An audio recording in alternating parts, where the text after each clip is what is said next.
Great. So there's the change we're hitting, right? It's not about HTML. It's not about XML. It's not about electronics and e-books and stuff. You know, all of you are going to be in a world over the next 10 years where the majority of books are online.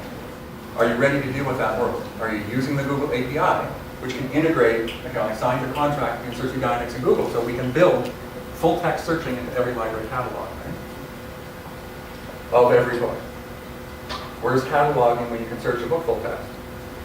I ended up laying off half the indexers at ProQuest because you guys no longer value the individual indexing of newspaper articles. So, there it is, doing bad things. So when we look at this thing, how are you doing with MySpace widgets? You know, Facebook 2 weeks ago passed MySpace as the largest social network on the web. You got Google Open Social, Android, you got Open Handset Alliance, Google, Bebo and what's happening there. Once they start dealing with this stuff, as the recession focuses this stuff, somebody said, what's Bebo? Bebo is AOL's social network. It's the largest one in England. You know, the Google's co-market program has 98% of all Brazilians in it, in Portuguese. So there's this social piece is essential. Why? Because we're in a social profession. What's Web 2.0? It allows people to interact socially. That's why Second Life is more advanced than what we're maybe comfortable with. When we were able to reduce the pass, we were able to increase the pass rate of the most at-risk students at Penn State University through all 28 campuses by adding Web 2.0 technologies, mostly instant messaging, integrated into the curriculum, integrated into Blackboard, all that sort of stuff. Then we had 3 librarians who refused to learn instant messaging. After we gave them 6 months to learn it at the university level. And so Nancy Eaton, who's a brilliant leader, there said, fine, okay, you're the last 3, you don't have to learn it. All you have to do is write me a report on why you are empowered to damage student learning. And why you can't learn something that takes an 8-year-old 10 minutes to learn. And so they didn't write the report, they learned it. Honest, but key. Like, talk about not having a clue. So you're like, okay, if we take the most at-risk students and they pass instead of fail, and we've done the research, PhD dissertation level, and you do it. So this is on the website, but this is the 2.0 technologies on a me-centered thing. What does it mean to have a user-centered universe? What does it mean to be socially connected to your users?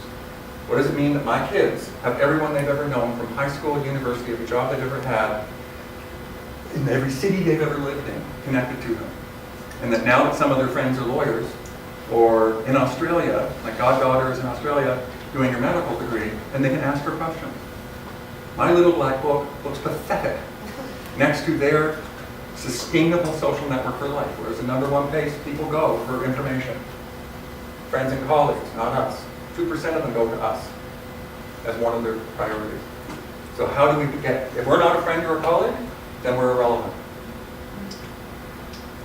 This is that David Yankee's stuff about conversations. If you look at all those 2.0 technologies, all they support is conversations.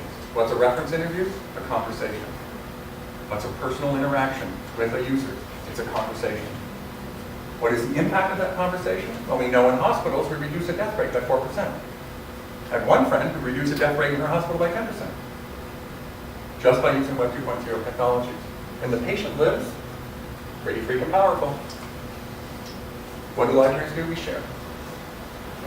We share for free a lot of the time. So what are these technologies about? They're about sharing. Sharing videos, sharing books, sharing everything. It's not about attachments on emails only. It's about how do we use the sharing economy to make it work. And then how do we get our ILS to integrate with that? How do we make ILS as part of the freedom? So I happen to represent the ILS company that's the most open of the proprietary ones. Over 20 years we've had APIs into every field level. And one of our competitors doesn't allow any APIs at all. How do we sit there and make it work on iPhones?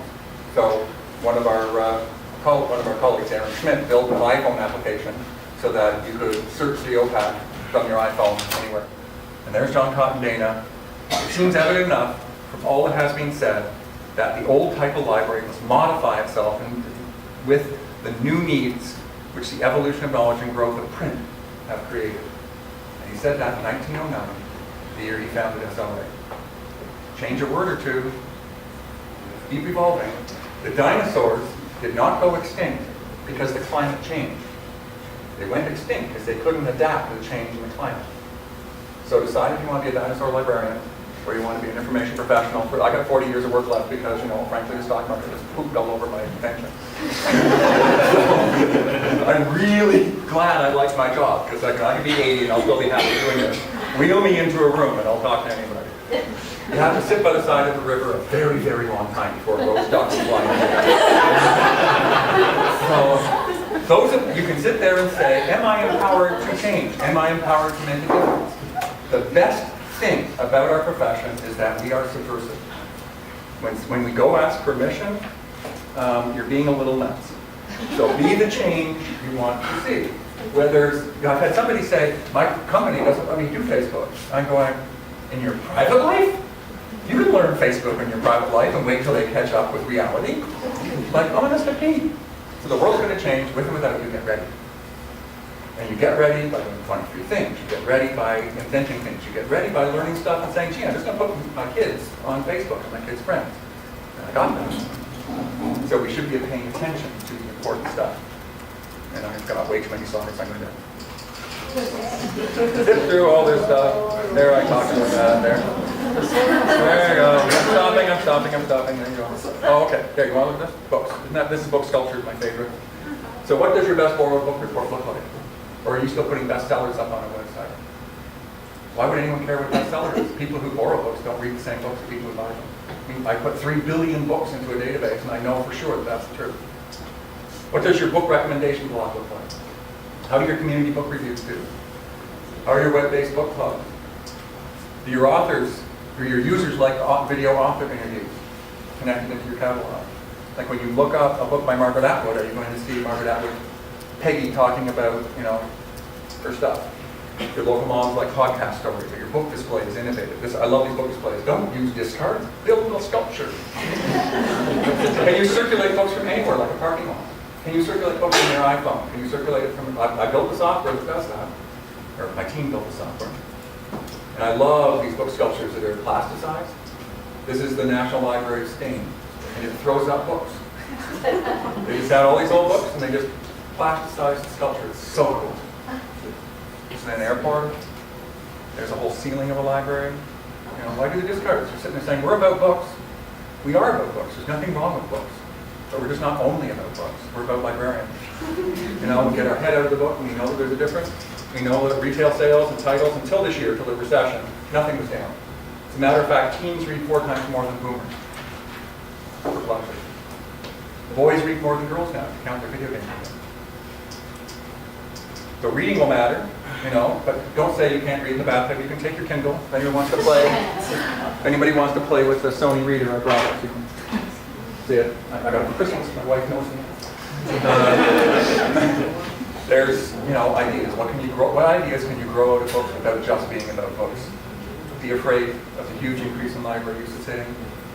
People will be returning to universities, returning to public libraries in massive doses because they got to retread. And there's 2 kinds of people. Those who say, oh my God, that child is going to slice his ass off. And this is like the people who point to them and say, oh my God, that student doesn't know how to search. That student's not ready for the information. That student can't do citation. Or the librarians who run up and catch the kid before he slices his ass off and says, I can help you. I can make a difference. The way Vince did at Concordia University, who I would be forever grateful for, that my son knows Latin and Evo, and is able to do his master's degree and totally respect what librarians do. Even though he grew up with me and thought I was a joker. Those of you who have kids know your kids go, oh my God, there she goes again. Can we invent the future? Yes. Thank you. Probably not way to look.